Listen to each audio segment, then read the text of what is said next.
I've been coaching here for 20 years. I went to high school here. I've been in that locker room a good majority of my life.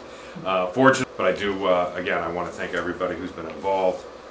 This project, is desperately needed. The kids desperately need it. To have, one working bathroom in there for, 67 kids during a football game. The times aren't easy, but the project that this will greatly affect not only just and all the other boys in the high school. So, I just please wish that you guys, take that as a lot of things to look at during a tough year. Your diligence on that.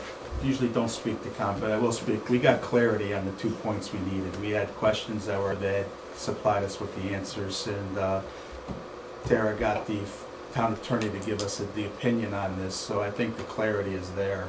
Okay. So when we have a vote, I think 2 points of contention or that we weren't quite sure on have Sure. been resolved to the point where we can have the vote on this and it makes sense. Okay. Oh, So, fabulous. thank you. That's great. Thank you. All right. Any more public comment? By the way. Yeah, I guess if you haven't noticed, that was the football. All right, Brianna? So we had 5 pieces of communication and correspondence. Was Dennis Kokanos, Tara Carr, Bob Belden, John Burrell, and Andy Ellis. All 10.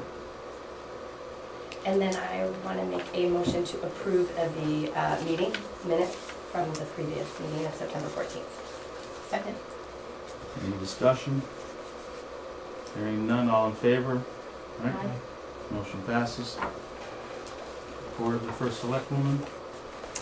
Good evening, everybody, and happy fall. I think it's officially arrived. It's the Best of Brookfield at the Candlewood Inn. I don't know if anybody got a chance to stop in there tonight, but in preparation for that, I just did a little quick Facebook post before walking into this room of just some of the vendors and some of the amazing local businesses we have. Such good people all around. So it was really awesome to see. Unfortunately, from what I was hearing, there weren't as many people here as in years past. So I think across the board we need to do a better job of just getting that communication out there somehow. We're having that challenge in a lot of areas. Just communication is hard for some reason. But in preparation for that, Greg Dembowski prepared a kind of summary, which I shared at the department head meeting tonight. I'm going to share it again with you all because I think it's important and it's a good summation of just like what's been happening across town, and economically it's part and parcel to what we do overall, right? So just some of his highlights were that we've had grant awards totaling $116,000 to 25 small business owners that were impacted by COVID through ARPA, which you guys approved. Streetscape Phase 3 construction will be completed this year, and it features, of course, the new Pocket Park and the extension of the SRG trail to connect to Phase 2. For those of you who don't know, the Youth Commission did bury a time capsule there last week, and that was awesome. They put in a COVID test kit and a thumb drive with some photos of what town looks like, so they were really excited to do that. And I'm trying to encourage boards and commissions to invite them to their meetings so they get a better sense of how town operates. One of their concerns is that they don't have a voice, and their voice needs to be heard, which I thought was really interesting to hear. They have such an amazing perspective, and they see things just in a way that I really never would. And unless you have those conversations to get their opinion or their ideas, you never know, right? So I'm hoping that they come more to Board of Selectmen meetings and other venues across town just to include them more. Tomorrow night I have a Dalio education dinner, so I'm bringing some of their ideas forward with other municipalities to kind of approach what's happening across the state with kids coming out of COVID particularly. Anyway, sorry to diverge off of this, but substantial progress on construction of the new Candlewood Lake School, which is scheduled to be fully occupied by the next school year. Construction started on the state-funded $8.3 million project for the Federal Road Corridor from BJ's to the Ramen House, and the improvements will include turning lanes, sidewalks, bus shelters, and traffic signals. Then we've had other infrastructure additions, the natural gas, sewer, potable water, the main extension, as well as some fiber optic cable projects that have been going on around town. 2 new grocery stores, neither of which are open yet.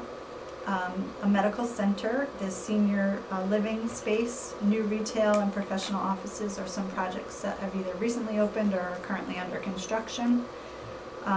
We've cleaned up 6 blighted properties on a long-running list of other blighted properties across, for, as you know, from meetings past, $1.2 million to remediate the 20 Station Road blight, and that has been submitted to DECD. I will add that if we are considered as a recipient of the grant, they will call us for an interview, and it's a panel interview, so I don't know what that means exactly, but if I need Board of Finance support there, I'll come to you at the time.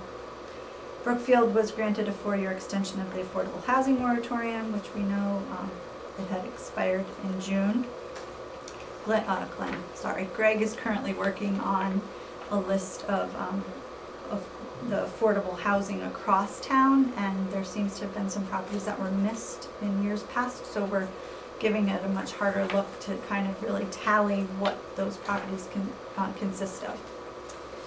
There have been over a dozen ribbon cutting events. I feel like every other night I'm at a new grand opening, and that's really exciting, and there's just some awesome people working really hard to have businesses thrive here in our town.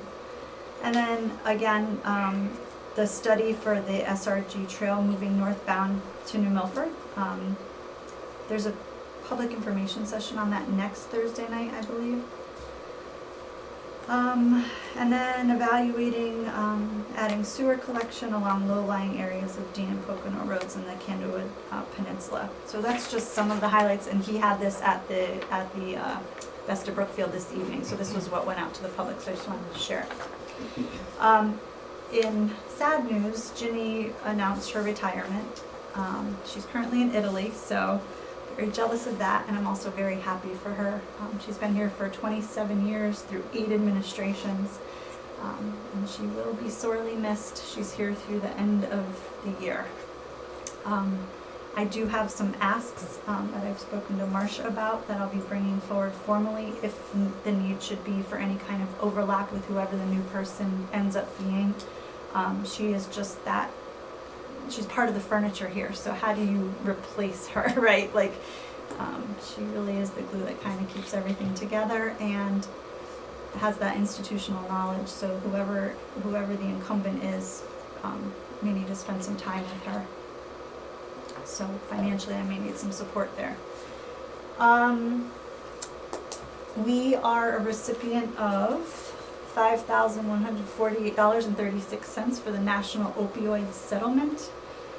We have not received the check yet, from what I understand, but the money should be coming, and that is a huge Connecticut-wide settlement for towns who have faced the effects of opioid, the pandemic, essentially, with the drug crisis.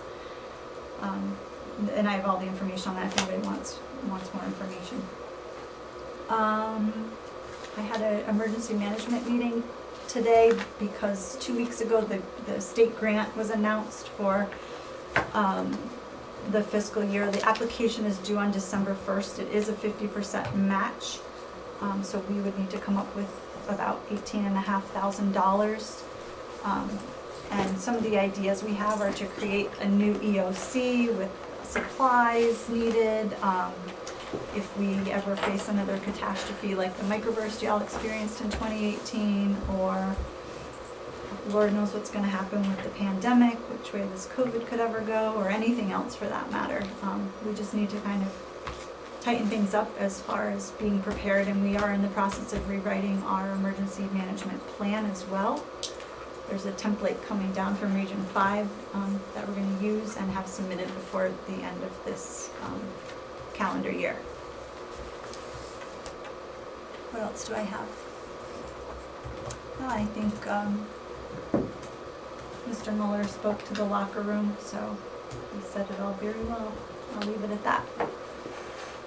I know Marcia will be touching on a couple of things that we've been working on for many weeks now regarding fuel and locking in prices and some bonding things that John, Marcia and I are going to be addressing collectively, and that's pretty much all I have for tonight. Thank you. Thank you. Sorry I was late. Oh, yeah, it's all right. No worries. Ironworks is shut down, I found out about halfway down, so I apologize. no. I know. Hopefully everybody's okay. Mr. Belden, BOE, please.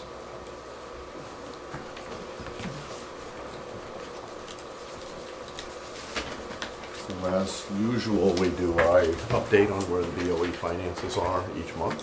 And I am not here to ask for anything yet, but as we talked about last month, there are some significant exposures on the BOE side, and we agreed that for the next couple of months, I would be bringing you updates on how that's going. So this month, I did it verbally all last month, and I said, I have to give them copies of some things, so. That way. Thank you, Bob. This is what the Finance Committee of the Board of Education reviewed on Monday when we did our monthly outlook review. And these are the variances to the variances to our current budget, with things in parentheses are a hurt and things that are not in parentheses are a help. We continue to, and the two columns are what I told you last month and what I'm telling you this month. That's really the difference between them. So you can see it's still seeing the same exposure on heating oil and diesel fuel. Special education tuition, we found another student, and it's risen from $267 up to $289,000 exposure there. I have an additional sheet I'll give you on special ed so you can understand a little bit of what's going on there. We actually got some good news on the teacher savings. We were 105,000 short. It's improved a little bit to only 92,000 short as we continue to fill those jobs, as I knew would happen. Health insurance is about $186,000 risk to us. A lot of that is the rate increase that we knew about, but then we've had 5 additional employees enroll in the insurance. I think the town side had the opposite happen. We actually had fewer employees, so it offset the rate increase. For me, they compounded. And we have had an interesting situation on nursing. We actually are required to provide a nurse for the other schools in town that are not the public schools. So in this case, it's Christian Life Academy. It was budgeted, so it's not a new item, but the problem is we haven't been able to hire a employee nurse, so we've had to be filling that with a service, and the service is more expensive. We continue to try and post that, but what's happening is nurses don't want a half-time job, and that's a half-time position. So it used to be a full-time position with St. Joe's and CLA. We're down to just a half-time position, and it's a hard job to fill. That's the issue we're facing. So that's an exposure. And it's offset, and most of these other items really haven't changed. It's offset by the administration turnover that we've gone through, that we're not filling the director of instruction position this year. We knew we couldn't afford to. We've been able to get some savings in the special education ESY program. That's the summer school, if you will, and that's actually in the books, right, because it's happened already. And I talked a little bit last month about the bilingual teacher, right, and that happened to have both benefits and the employee savings in there, and he's just moved the benefits up to the top. Then we also have leaves and vacancies, which we're tracking actively, $108,000 this month. That is not teacher turnover. That's other types of roles where, like a custodian job's not filled for a month while we, are hiring and a gap. And we do have some of those that happen. And that's been actually some significant underruns in the last couple of years as they happen. So the net of that's 636,000. Last month it was 500 and change. So it's actually gotten a little bit worse. And we continue to monitor it. And we are continuing to start taking the actions to start freezing down our discretionary spending in the district. All right. So that's, I would expect we will monitor this through the fall, and I'll be giving you a report, and we'll have to really starting to gear up before the budget season, right, on when do we need to take actions. And of course, to the extent and this is where I'll need your advice, it's a appropriation. I have to run that through the proper channels. So I take it to the Board of Selectmen, and if you'd like me to brief the full Board of Selectmen, Tara, I would be very happy to. That would be Now that we've started to beneficial. get some facts, I had turned that down last month, but it was so fresh at that moment. Yeah. And now I've got 2 months of tracking it, and I'm very happy to come on a regular basis to the Board of Selectmen meeting as well. So, I'm gonna ask if you, before we put the brakes on anything, let's let Marcia go through her report. Let's really look at the plus sides that we've had positives as well, and we'll let Marcia bring that good news. So, I mean, before we halt brakes and go drastic, I think we need to manage this. So a couple questions on the number. The CLA nurse, is that a full-time load?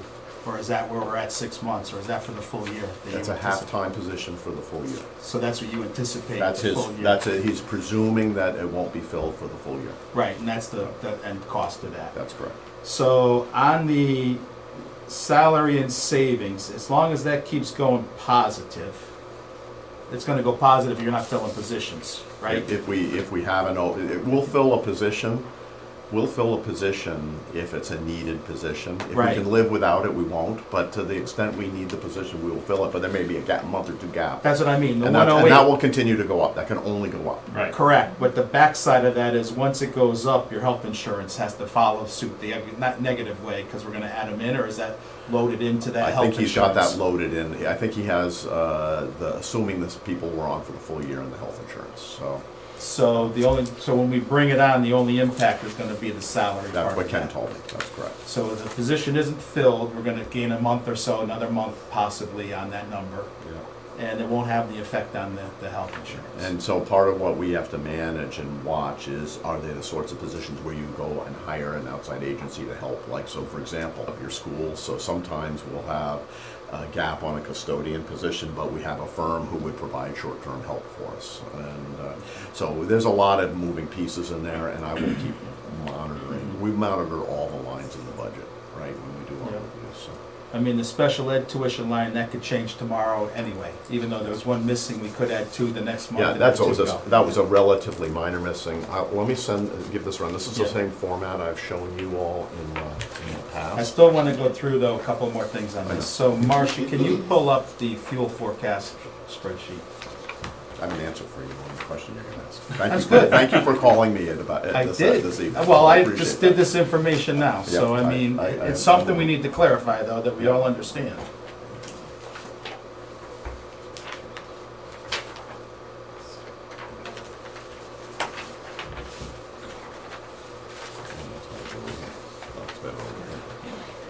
So, let's go to the heating oil first, Marcia, please. Just trying to hide some of this, Board So- bed heating oil. Right there. So in your budget, in cell H41, H42, you budgeted for 125,000 gallons. Correct. Prior years, we were at 166, 146, 115, and 138. Correct. And I called you and asked you, like, why did we go from that number down to 125, or were we chasing a bigger number? We're chasing 125. So if you give me a second, I'll answer it. I don't want to be too long-winded about it, but most of the diesel fuel in the schools is consumed at the high school. It's Right. a hog for heating. 96,000 gallons last Yeah. year compared to 30,000 for each of the other Yeah, schools. exactly. With your support, a couple of years ago, we agreed to invest in a new HVAC control system, integrated control system at the high school, and the savings on that would cut the high school consumption by well over a third. Because instead of being all on all the time, it can actually control heating different sections of the school that need the heat instead of the ones that don't. Right now we have schools, and since it's either all on or all off right now, we have sections of the high school that are too hot. At the same time, other sections are too cold. So. And it's a problem. So we invested in this new system. It's actually, we got a report on that at our facilities committee. It's in final test right now. It should be online here in the next weeks. It's looking good. and that's what Ken built in, was the savings that we had planned for that implementation in this budget. So it was an expected, and it is out of the norm. You caught, why isn't the going rate? Well, there's a reason it wasn't the going rate. So, Okay. so that was a good answer. I thought what I asked Ken to do, because I only was able to catch him in the last 25 minutes or so.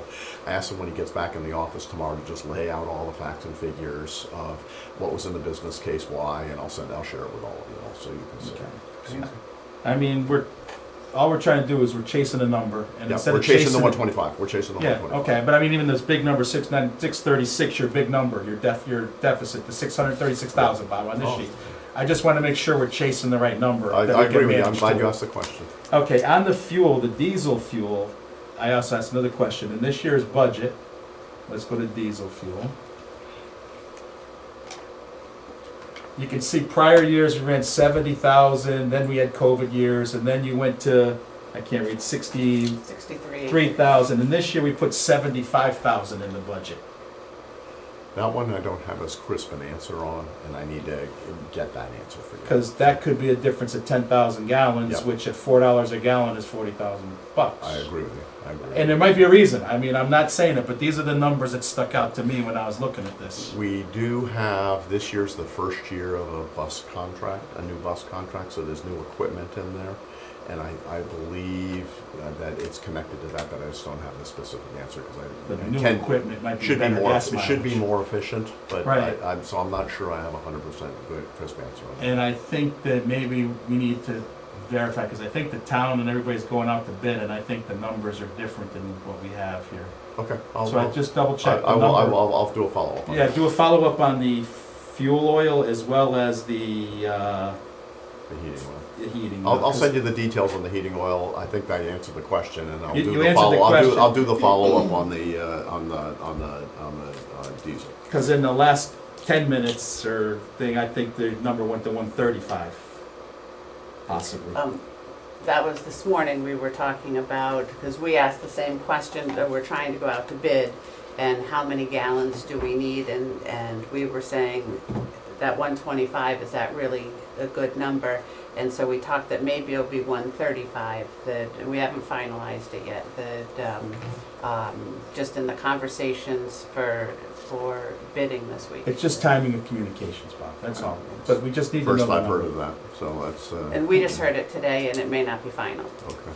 We just want to clarify it, because again, it's not, nobody's upset, we just need to understand it, that's I all. understand it, that's, Yeah, the other thing. that too- one, that was a blindside. As I told you on the phone, I don't mind answering questions. I appreciated the call you gave me. This one is new to me, so. Well, it doesn't meant to be new, it's meant to just get it right, that we understand it. It wasn't meant to be anything other than understanding, that's all. And if I could just throw one other thing in there that is up for consideration as we go out to bid, depending on the vendor, some may not choose to waive a fee associated with any overage, so it's something to consider. We want to be as close to accurate as possible. Taking a note. Okay. What's the, on the variances, what's the price that's assumed here on the heating oil and diesel oil? Do we have a price? Because it's appreciated. 380. Yeah, I mean, it's So- appreciated quite a bit the last 2 weeks. So we have every 2 weeks, that I just hit all those columns, that right now, the Mitchell, we're as of October 5th, $3.801 for diesel. And we locked in propane, that 3.831 for heating oil. For the school, they have some bigger tanks, so they get better rates. Gas, $3, and then for the town heating oil is $3.901. As compared to $1, what was it, 10? And Yes, It's over 4. The spot, that's you're doing, the wholesale price was 380, right? The spot price is like 420 right now. the spot price is significantly higher right now, but it hasn't always been there. The penny or two between the spot price. This week it was 40 cents or something large Yeah, big cut to it. between the two. Okay. All right. I think that's all, and Bob, then you were gonna go. down in December, so that, it's great that we hopefully will get the lowest prices. It's gonna be tough again next year that we'll have six. And then at the end of the fiscal year, we'll have the option of joining the same consortium for the heating oil and the diesel. We've already locked in the propane. All right, thanks, Bob. Before, I don't know where you are on labor negotiations or what you can share, but if there's any update from last month that you were about to leave to go to, Yep, we have finalized on the new teacher contract. Okay. I reported this to our Board of Ed meeting a week ago, and it was been ratified both by the teachers and by the board. Congratulations. We were on the verge of going to arbitration, which is risky for everybody. It's very interesting right now, and we actually did this with an arbitrator, so you actually get a lot of information. But at the time we did the settlement, the average, the way they measure it is over a 3-year period, what's the average agreed to increases. Now, for us, we agreed to about a 1.25% cost of living increase in each year, right? So, which is actually, with inflation, that's actually awesome. The average for the state was closer to 1.4, 1.5 for cost of living.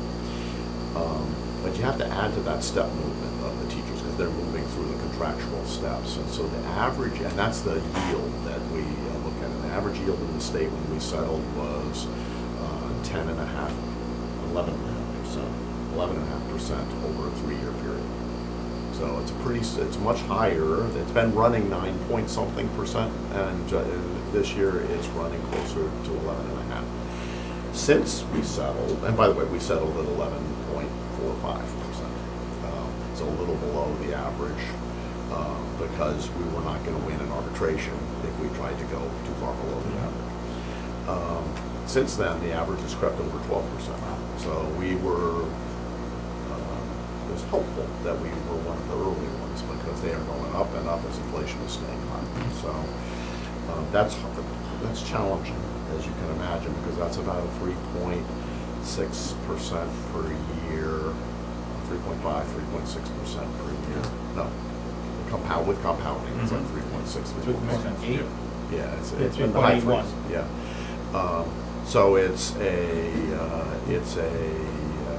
be a challenging budget because of that. Okay. And it's one of the higher ones. We've been running, I asked Ken to pull up the last number of years what the teacher contract's been, and it's ranged anywhere from 2.8 to about 3.4 in any given year over the last, since I've been on the board of that, so the last 6-7 years.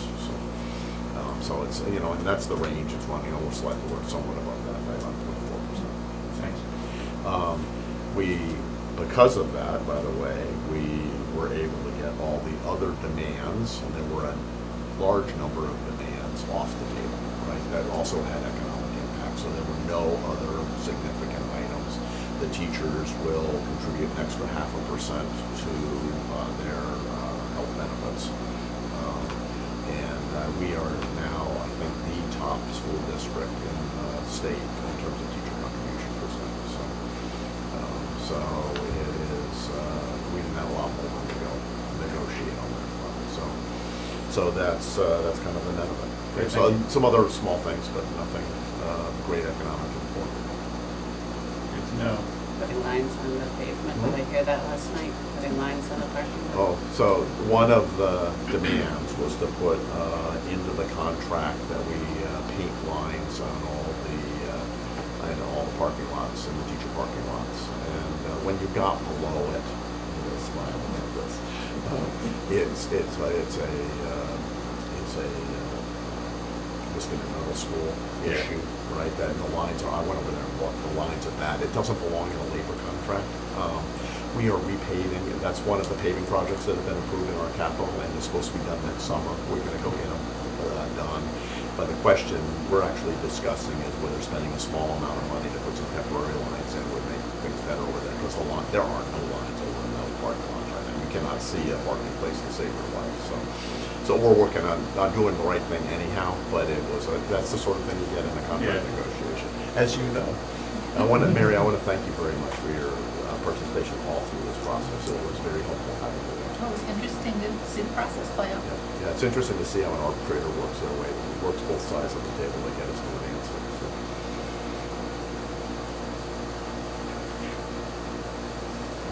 All right, thank you. Marcia, thanks, Paul. Thank you. All right, for the 21-22 year that has ended, there's no changes from last month. There's 3 things that we gave you that you had last month, and Ginny sent them again on the 6th.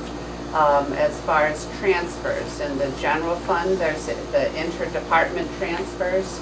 On the bonded capital, we've got our new policy from March where those are being approved by the Selectmen and Board of Finance.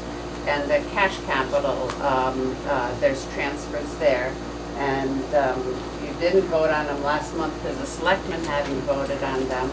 I haven't heard any questions, but I'll be happy to answer any questions that you might have. For the 2023 year, revenue is very exciting this month. We're doing much better than what we had thought.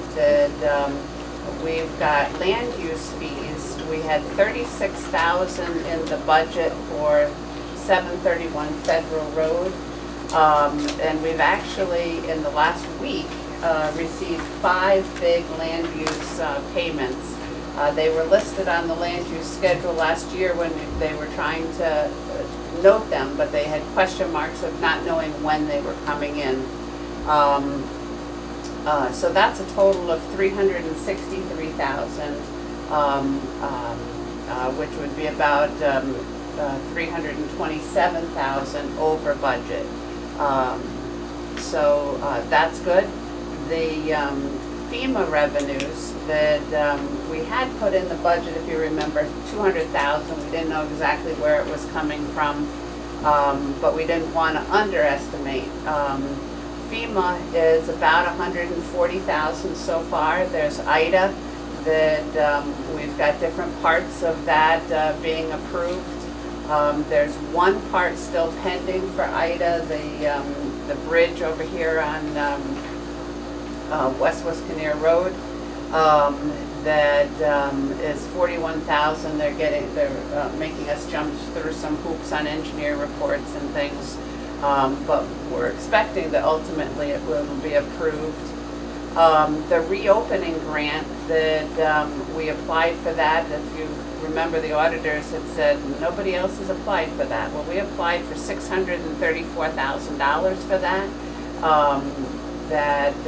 We have been jumping through hoops on that.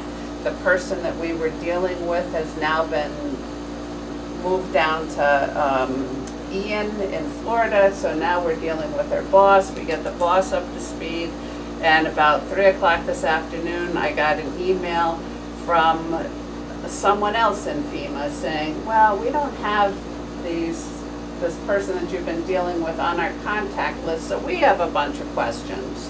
And they said, well, like we put the storage units at the school, the rental of those in the reopening grant. The first person we dealt with didn't disallow them. That this guy is saying, well, since there's furniture in there and not PPE in there, that they might disallow them. Could you guys talk together and make sure we all agree on this? And maybe if we could talk and not have to repeat everything that we did for the first 2 people, which is already after we filled out the full grant. And then they said, oh, we changed the threshold, so now you can fill out the EZ form. And we had to redo the whole grant. I mean, this is hours and hours. So what they talked about today of disallowing is $27,000. Okay, if you want to disallow $27,000 and still give us $600, we're good with that. So I have no idea where we're going to end up, who's going to make the final decisions. So we don't have it in our projections, just as a potential that, that's out there, that, you know, and someone could come in next and say, no, we're just allowing the whole thing. FEMA, it's hard to tell. It's also hard to tell whether it's gonna be a month or a year or a decade. Oh, when it comes absolutely, around, so. absolutely. But we didn't have any of this in the budget. And the ones that we do have is projected, those have been obligated, meaning, which is when we accrue them as receivables. And it's just, so they're committed by the federal government, it's just waiting for the state to write the checks. So that's FEMA. And one that's here is the vaccine grant. It was the total of about 63,000. The first year we put the vaccine grant when COVID first hit, it was all going through the general fund with special project numbers. And then last year it went through the grants fund. So the grants fund we have to make whole, which is about $10,000. And then so this is what's over and above that. So it's essentially what was allowed from year one coming back to the general fund.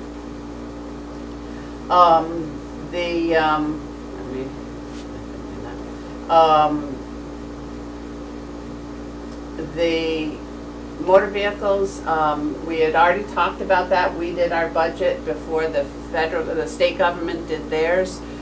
They increased the threshold, so where at first they said we were going to get 206,000, we're not going to get 206,000.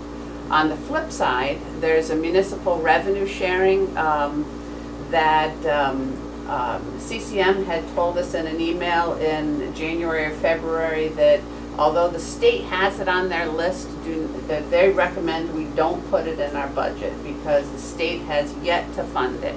And it's so volatile, don't put it in your budget. So we didn't put it in our budget. That's also reduced based on if our budget is over 2.5%. You know, the state is in such bad shape financially, but they tell the towns that your budget can't increase more than 2.5%, or you lose some of this grant. And the state senator was also a first selectman, was a former town that I audited, and she had a new revenue source from solar panels, and she said, well, we've got to increase our budget because we've got this new revenue source. And she said, how are we going to do that if we stay at 2.5%? I said, well, I guess that was a stupid law. And it is. It's a really stupid law. And it's 2.5% or the rate of inflation. So this year it'll be a little bit higher, I'm sure. But we were over that. So in theory, we shouldn't be getting that grant this year. But then there was a public act that said, okay, we're going to ignore that 2.5% for this year. So now we might get it. It was due October 1st. The state, the CCM, I checked with them last week. They checked with the state. They don't know. They don't know if it's coming out. They don't know if it's not coming out. But that could be another $340,000. If it comes out, we should get it. But again, they're saying wait till you get it in hand before you count it in as revenue. Interest income. That we had budgeted for $8,000 a month, $96,000 for the year. When we did the budget, the rates of interest were 0.10%.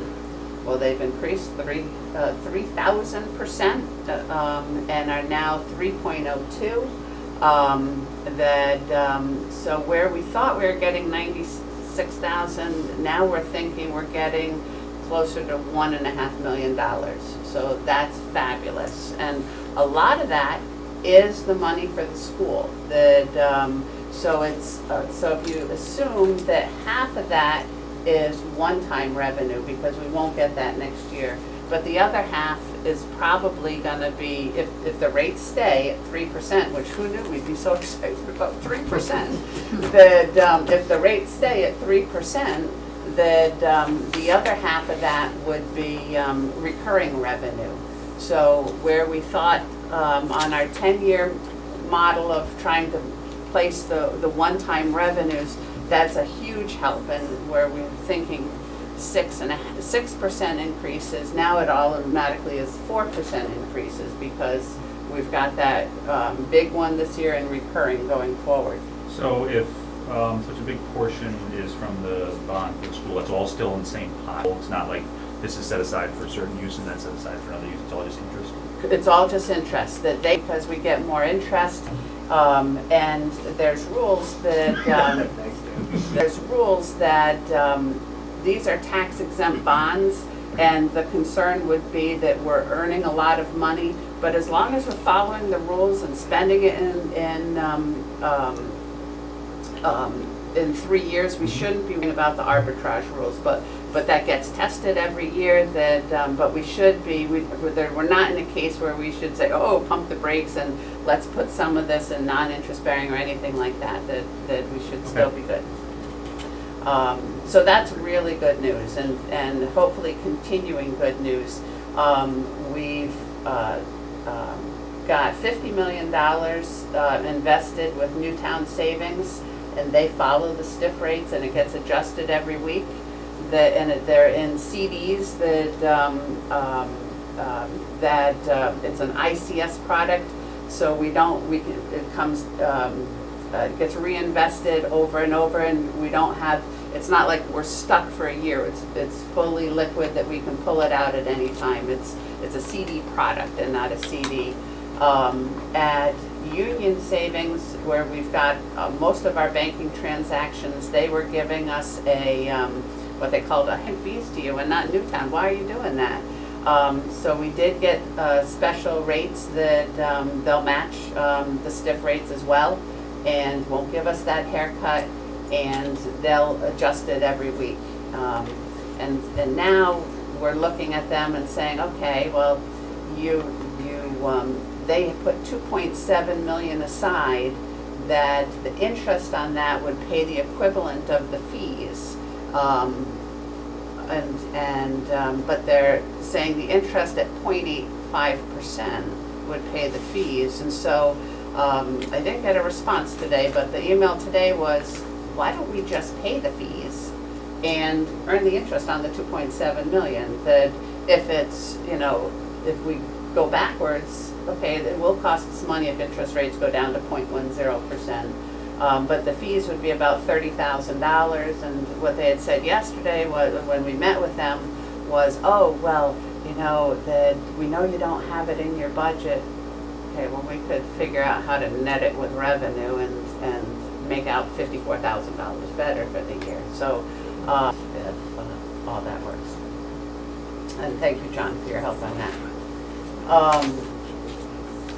Then we've got expenditures on the town. We had talked last month that we were going to be, based on the increase in the insurance, we were going to be over budget by the analysis. The reason for that, we reconciled the number of participants. That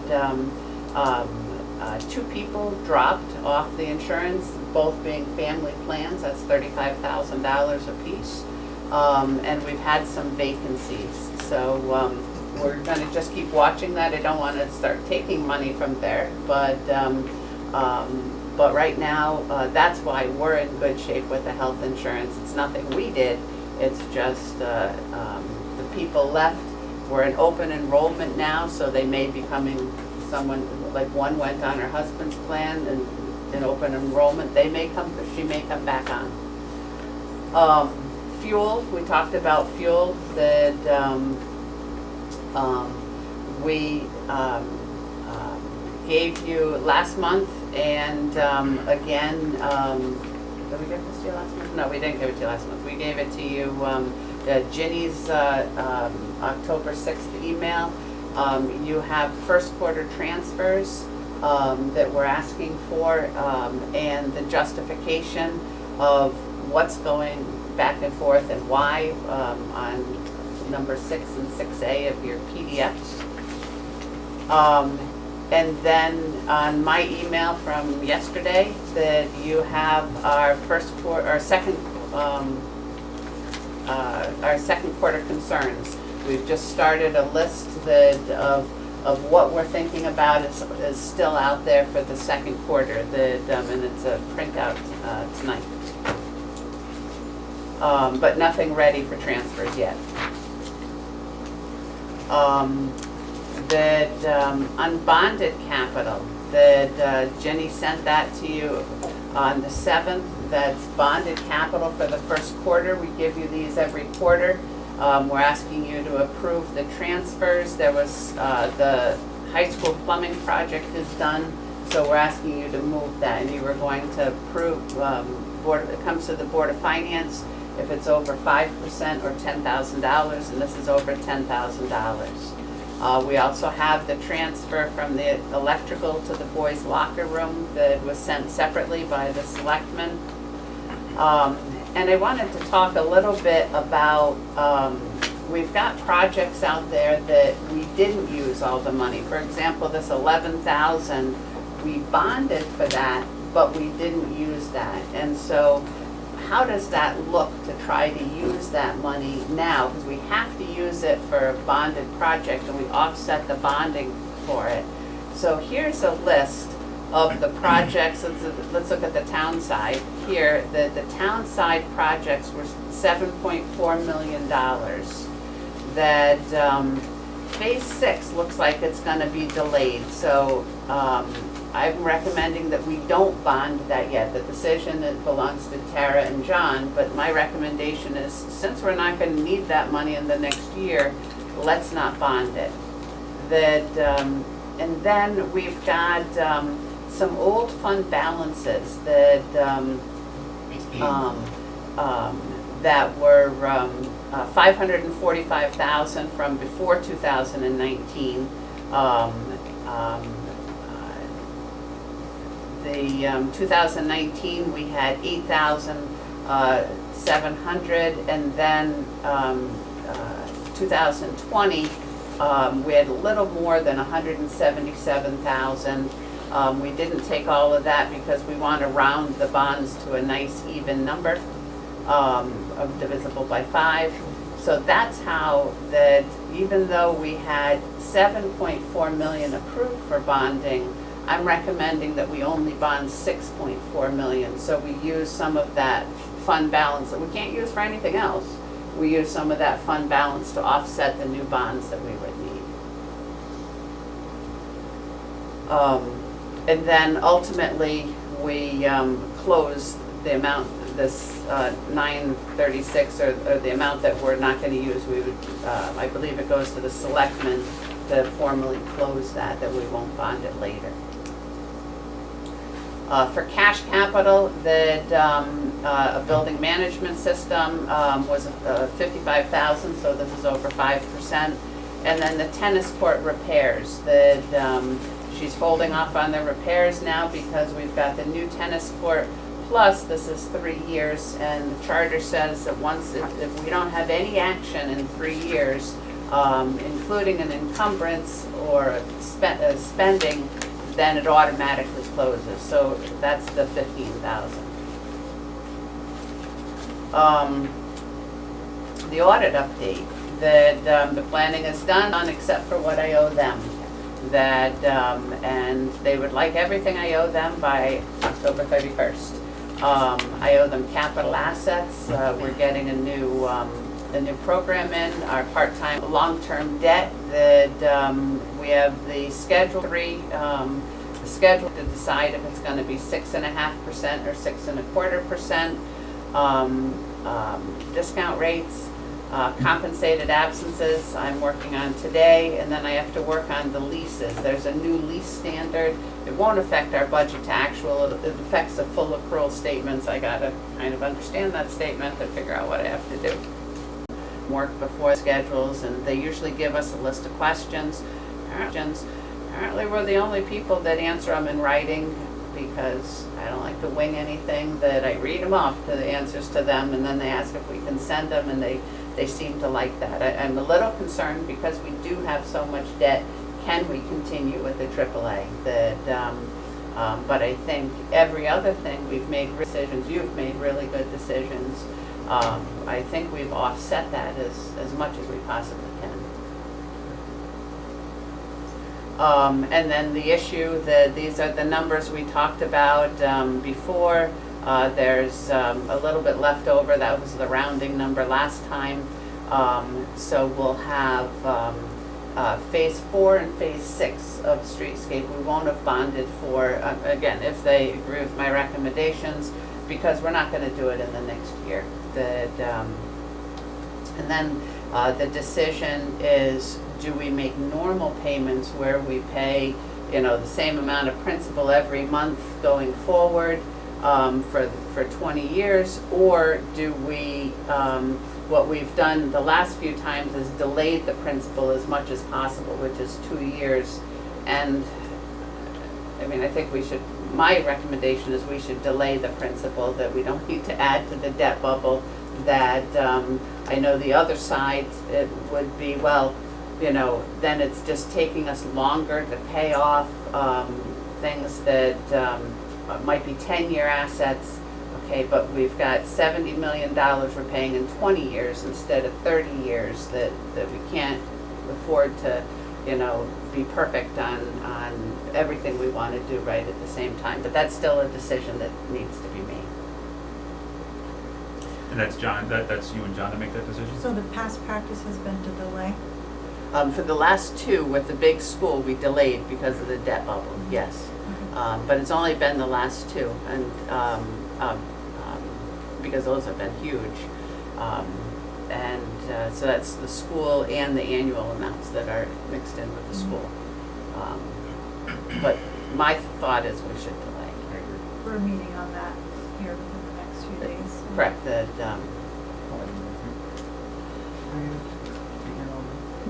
Want to come down? If I'm around, I'd be happy to.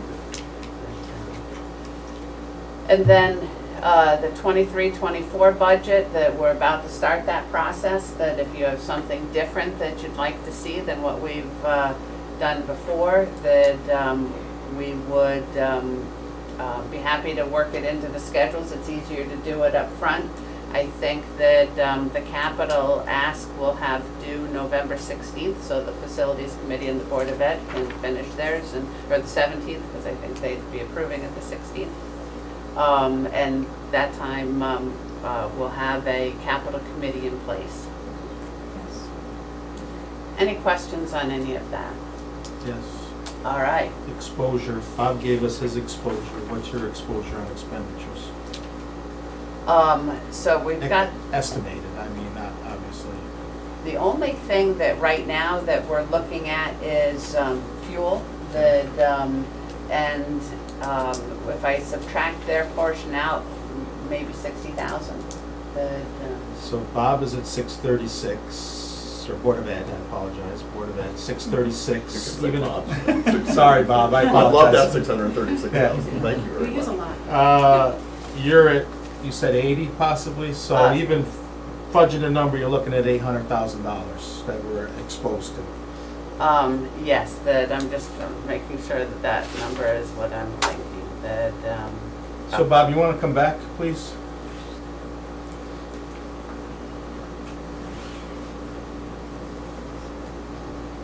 so here, based on this schedule that I did on October 5th, it's 50,000.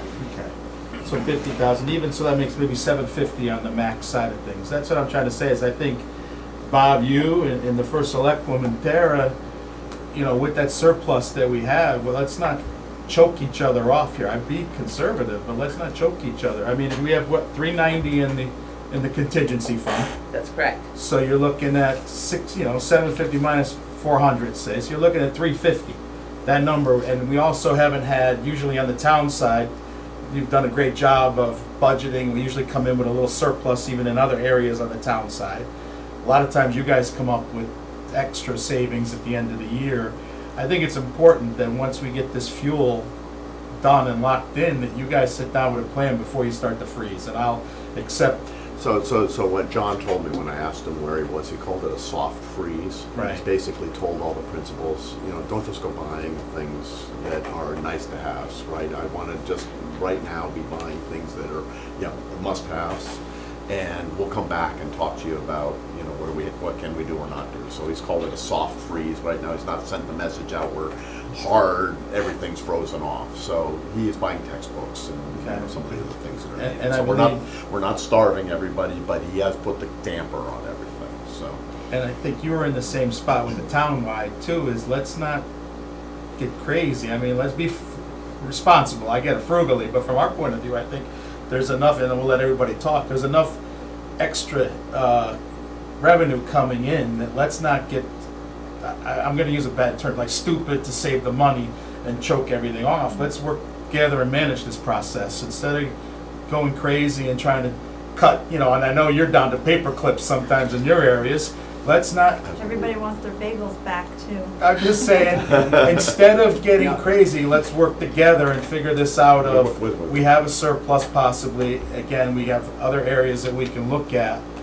We're in a good spot. I mean, and listening to all of Marcia's things also that came in, I looked at some other numbers and I talked to Marcia too, even the future budgets, I think are gonna come down. We were looking at 6% increases, and right, with all these numbers, I think now we're probably in the maybe low 4s, high 3s, possibly, for future, the next 3 years in the budget But process. we want to remember that in those budgets, there were other things which we haven't changed, like thinking that cost of living is 3%, and so we haven't, Correct. we haven't, The new contract. yeah, we haven't, we did include some of the things like the ARP ESSER, they'll be adding and that, but we didn't make any changes to that, to, you know, that it's going to maybe more than 3. I think we had health insurance at more than 3. And we didn't, but we also didn't change the bottom line of, we had always estimated that the grand list is at 0.96. So that's those 6%, 4%, that's comparative based on those Right. not ever changing and being rethought right. But we flattened the curve a little bit more. Yeah. Let's just say that way. We, instead of peaking up, we flattened it down at least a percentage point with Yes. these numbers. So that's what I'm saying, is we have a better outlook for going forward over the next 3 years, which has been our board's thing, to flatten that curve down. That's what our board has tried to done, and I think you're gonna get there. And that's what I'm saying, let's, as a team, not get drastic with things right now. Let's figure out this sensibly and work through it. Yeah. And we'll support working through it, I believe. Dan, you wanna add to It that? just struck me that a lot of the things in terms of our knowledge base will land in the next couple of months too, Yeah. right? So it's a perfect time for us to just kind of be keeping our eye on things. That's kind of my where head opinion was. only. I mean, it's not Yeah. the board's, that's my opinion, and it might not be yours. No, I mean, you brought up some good points. I think there is a silver lining here, and we're not at that junction yet where we have to like be worried completely. So hold what we got type of. Hold what we got, but let's not go to the deep end, and let's figure it out together. And Dan, you wanna add? I mean. No, I completely agree. I just want to, you know, it's amazing, you know, pat John on the back a bit. These bonds for the schools are the gift that keep on giving. You know, we executed them and got great rates and were able to pay them off quicker. We got 2 years worth of huge bond premiums from those, which helped out. And now, because we have the cash in the bank a little earlier, we're getting the benefit of the interest on those bonds. So that issuance of the school bonds have helped us out year after year after year. So. And Marcia had a great point about the size, I know it's a tangent, but the size of our fund balance. Mm-hmm. Being, we're earning on that as well, so, Yeah, it pays to have a sizable fund balance, especially in this rate environment. and just for audit evidence that we are cutting paper as best we can. Hey now. And, Ryan, you wanna add? Yeah, I agree, it's early in the year, so, to have a freeze now just doesn't make sense. We don't, too many unknowns. We've got to figure out what the risks are before we move forward. It's really smart to keep our eyes on everything right now, and, the few things that were possibly a little scary, there are good things to offset them right now, so. Bob, you wanna add any more? No, I appreciate it. I agree with that. As I've been saying, I think this is the time of year we're monitoring it. There are potential savings that could continue to grow, as you mentioned, Glenn, but there's also potential risks if we have more, especially special ed kids moving into town. Those are big jumps when they happen. So I think it's time to let it settle, and I'm monitoring the numbers of evaluations going on and things like that that will help us keep our finger on that. So I think over the next month or two, but I do think we have to settle in on what our approach is before we're in the middle of the budget. Right? 'Cause Right. it gets us a good solid base that we can work from. We have a chance to be proactive instead of reactive. I agree with you. And that, let's be I like that. proactive in this process. And Tara, you can add to it. Yeah, you guys have done a great job of being proactive up to this point. I mean, you anticipated and saw the debt bubble coming, and I think nobody saw all these other factors falling out of the sky over the last 10 months specifically. Certainly nobody saw COVID coming, which derailed the whole world. So as far, those two major things aside, you know, you guys have prepped for this moment, and, you know, I think we can find a good way to work through it. There may be some other avenues towards more revenue. I'm always looking for ways to bring it in. May not come in this fiscal year, but, so, yeah. All right, thank you. All right, Dan, audit, you want to add to that? No, I don't Anything? want to add to it. Sometimes the best thing is just get out of the way and let the people do their work, and that's what's happening, so keep us posted. Very good, thank you. We're on to old business, and I think that's what everybody's here for. The Board of Education request for additional funding. We, as a board, feel the project is needed. We had two concerns of whether we could legally approve it. We got a legal opinion from a town attorney on that. The selectwoman and the treasurer have the board, which is fine by us as well. Yeah, Paul, you can come up here and join.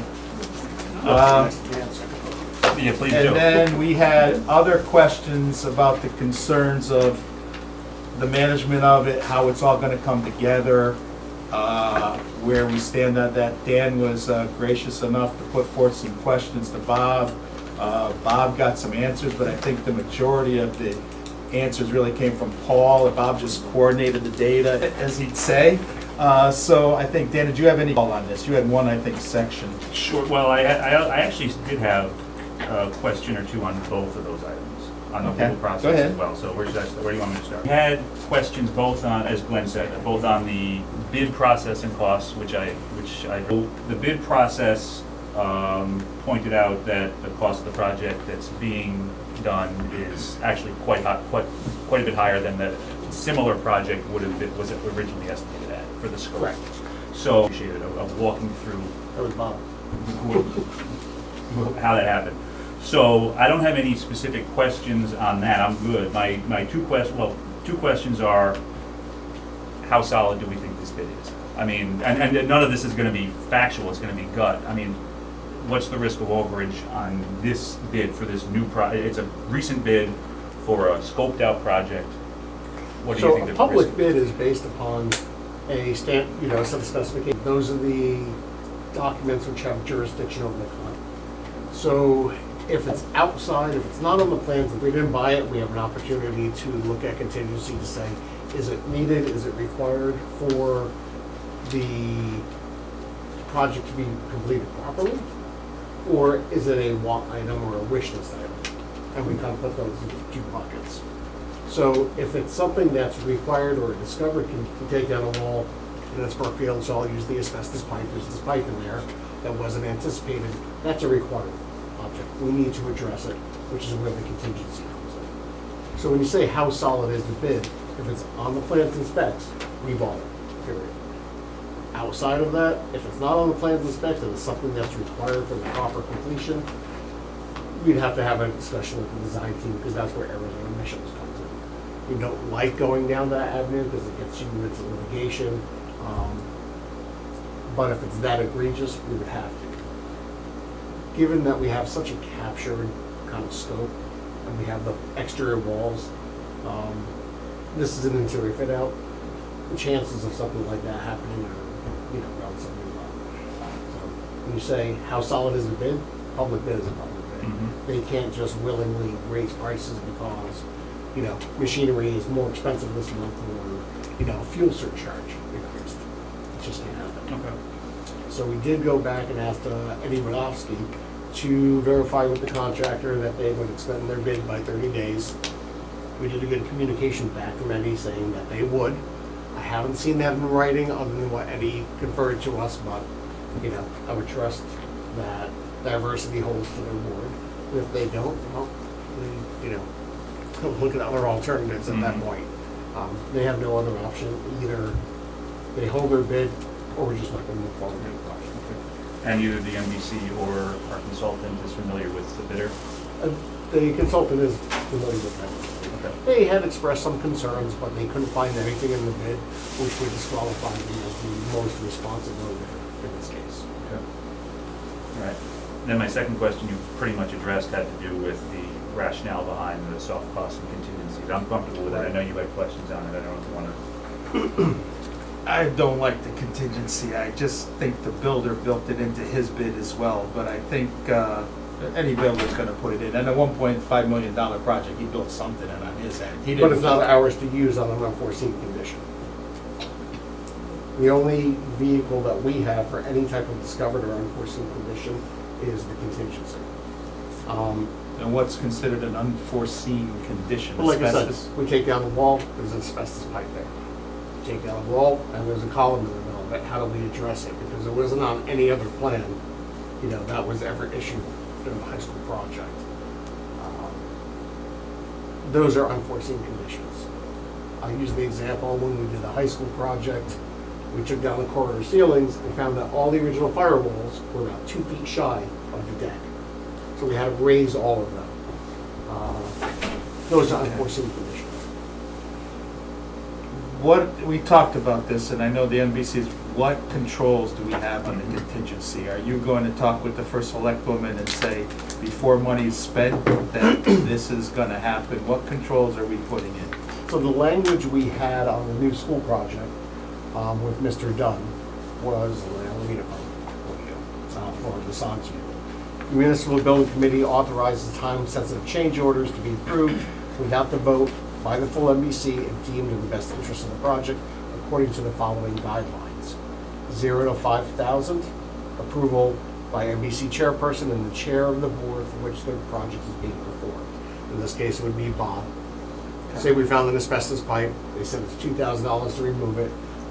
If it's going to cause a delay to the project, which is going to result in an increased cost, I would give Bob a call, we would talk about it, and make the best decision moving forward.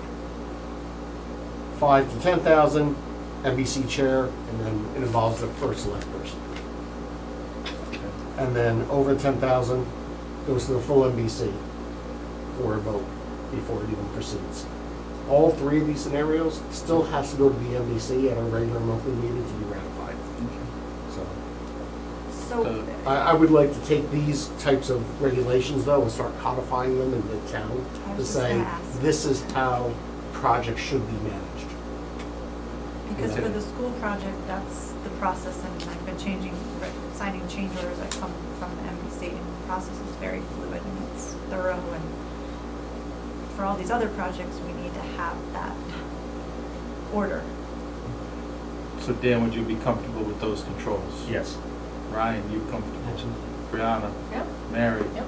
Bob? Tara? Yes, verbal.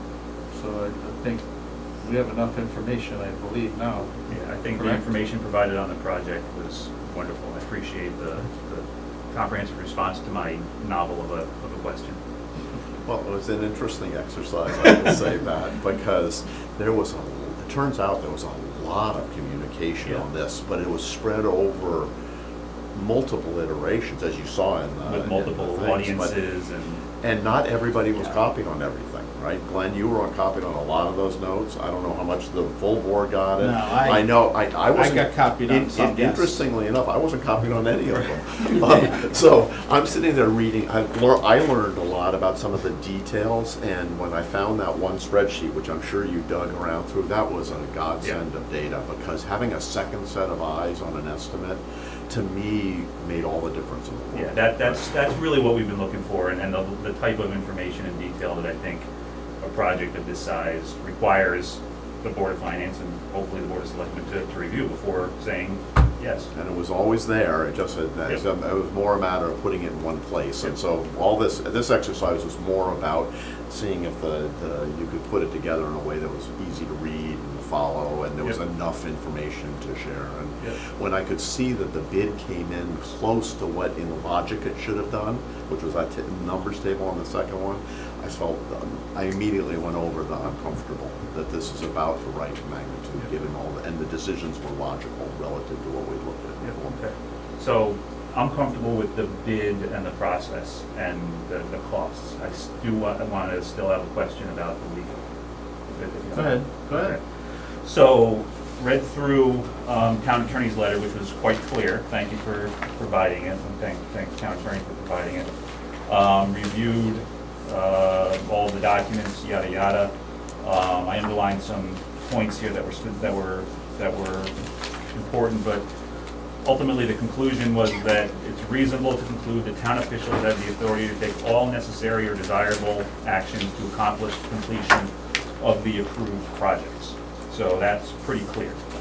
Then I go, and I apologize, I went to the package that was sent yesterday, and there was an email from Mr. Checo to Tecton, copying Len, saying that if we were gutting all, is that MEP or MEP? MEP. Oh, thank you, because I'm finance guy, not a construction guy. If we were gutting all MEP rather than reusing, this should have been said at the very beginning, as this is a major deviation from what was presented and approved. A major deviation from what was presented and approved. So if we think that what we are now looking at is a major deviation from what was presented and approved, are we still comfortable that we have the authority to take all actions necessary to accomplish the completion of the approved projects? Let me qualify, Yeah. that statement. So in the construction industry, when we're talking about a scope, what we call scope creep, and you have a HVAC system, or an H&B system, which goes to be refurbished or reused, the intent of the project remains the same. It's that we deliver proper ventilation, code-compliant ventilation to the locker room. The deviation here, and the major deviation, happens to be in the price and in the cost, not necessarily from the intent of the documents, not in the intent of the documents. So next time I'll sort of, when I write an email, I wordsmith a lot, and sometimes you just shoot these off. Absolutely, and you didn't know this was going to be under legal. But let me just add to that. Yeah. In September of last, I learned about this whole process. Yeah. In September of last year, the specs that had been used added in significantly more extensive air conditioning and a DOA system, which have been subsequently been taken back out, right? So the stuff that was referring to the major deviation actually isn't in the final bid, right? We took that out, right? All the engineering stuff, we couldn't reuse some of the equipment that in the HVAC, but that wasn't a change that was just a change in could you do it or not, right? And with the major deviation was the assumptions that got slid in there about putting in full air conditioning for the whole thing, and that was $400,000. Right, exactly. So, and that was then subsequently taken out, and it's now code compliant air handling system. So, Okay. So I get, Came from, that was in what was sent by Bob yesterday. never heard of this, Okay. never seen this. that's it. Yeah, you were copied on, but yeah, I'm sure you're busy. I just looked at it an hour ago. I would have alerted you that I was going to read that. But Oh, that's okay. I never write anything I can't defend. I try not to. So I get it's incumbent upon and the first select woman to rely on the town attorney's letter to approve this. So if we're going to, I think we should, at the very least, reference in the minutes that we're relying on the Let's letter. be in the motion. And it's going to be in the motion. Okay. Thank you. Okay. I'm also going to put in the contingency approval process Okay. in the motion. And just keep it so everybody's on board. Right. It's been a lengthy period of time to get here, but I think the work was valuable, so thank you. Okay, so then I'll make a motion, if you Okay. all don't mind. I'll make a motion that the Board of Finance approve the amount of $117,176 for the BHS Boys Locker Room project, which would be funded from the bonded capital of the Wisconsin Middle School electrical project, based on the town attorney's opinion letter, as well as the contingency process approval as discussed. Do I have a second? Second. Any other discussion? All those in favor? Aye. Motion passes 5-0. Thank you, Bob. Thank you very much for your. Thanks, Paul. I'll tell you what, the student athletes especially thank the board for their Yeah. support. This is so long overdue. We've all been waiting. He recently graduated student athletes made it. I have. You sent it to me, I'll forward it. I'm sure my son will just I'm love just to gonna hear do it that from my phone. Yes. he's graduating this year. Yeah. Exactly. Well, to all the spectators who've now used. The football outside bathrooms. Yes. Yes. It's gonna be great. ADA compliant. It's gonna be great. It's gonna be All great. right. No, it's Yeah, and gonna I'd be just great. like to say thank you as well, just, I don't know if I can, but I'm just saying. If you're saying thank you, you always can. All right, let's move on to the transfer process. Okay, under new business, we all received the letter that outlined, the cover letter outlined the 5 projects that we got to approve tonight. Right, you have the October 6th letter in front of you? So we'll just take it from the top and move down. Thanks, Bob. 1, 2, 3, 4, 5, 6 of them. Letter of October 6th. Yes, so we'll start with the top one. I'll just make the motion, then we'll have discussion, okay? That way I think it's easier. So I'll make a motion to close the completed bonded capitals project and transfer the remaining budget balances totaling $74,702 out of the specific projects and forward to the, and as discussed by Marcia Marion, I just put in there. Do I have a second? Any discussion? I think Marcia went over all this with us already in her presentation. Any discussion? Hearing none, take a vote, all in favor? Aye. Okay, we're on to the cash capital. Year 22 cash capital project schedule. The motion to close the completed cash capital projects and transfer the remaining budget balances netting to $40,858 into or out of the specific projects as based on the Director of Finance report. Second. Any discussion? Hearing none in favor, all those in favor? Aye. Motion passes 5-0. For year-end 22 budget actual versus, our budget versus actual expenses, I make a motion to approve the interdepartment transfers between, obviously interdepartments between departments as shown in attachment number 5 from the Marcia, the Director of Finance. Do I have a second? Second. Discussion? All those in favor? Aye. All right, the general fund year ending 23 budget versus actual expenditures as of 9/27/22 and 6A I make a motion to approve the 6YE 23 budget to actual versus actual expenditures as of 9/27/22 and 6AYE 23 interdepartment transfer justifications as of 9/27/22 for the attached budget and actual from the Director of Finance for the attached schedule. Do I have a second? I'll second. Discussion. All those in favor? Aye. Bonded capital projects. I make a motion that for the 23 bonded capital project schedule as of 9/22 to close the completed bonded capital projects and transfer the remaining budget balances totaling $11,594 out of the specific projects as per the Director of Finance report. Second. Any discussion? Hearing none, all those in favor? Aye. Do I make a motion for cash capital projects per schedule of 9/20/22? I make a motion to close the completed cash capital projects and transfer the remaining budget balances netting to $22,507 into, or out of the specific projects per the schedule supplied by the Director of Finance. Second. Any discussion? No. Hearing none, all those in favor? Aye. Motion's passed. All right, on to the bylaws.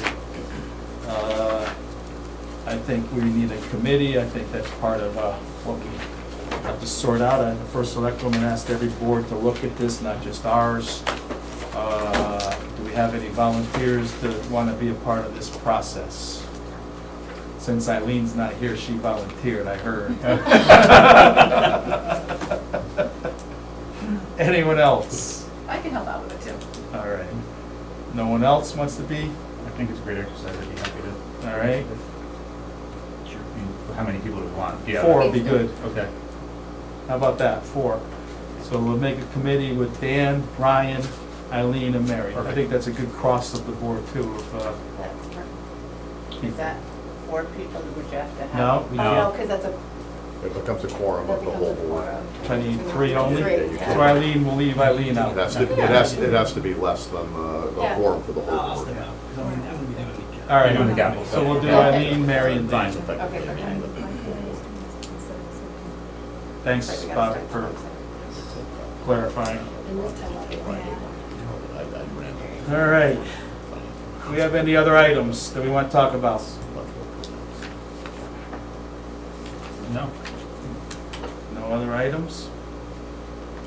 All right, hearing none. Any public comment left? Nobody's left? I'll make a motion to adjourn. Do I have a second? I will second. All those in favor? Aye. I told Tony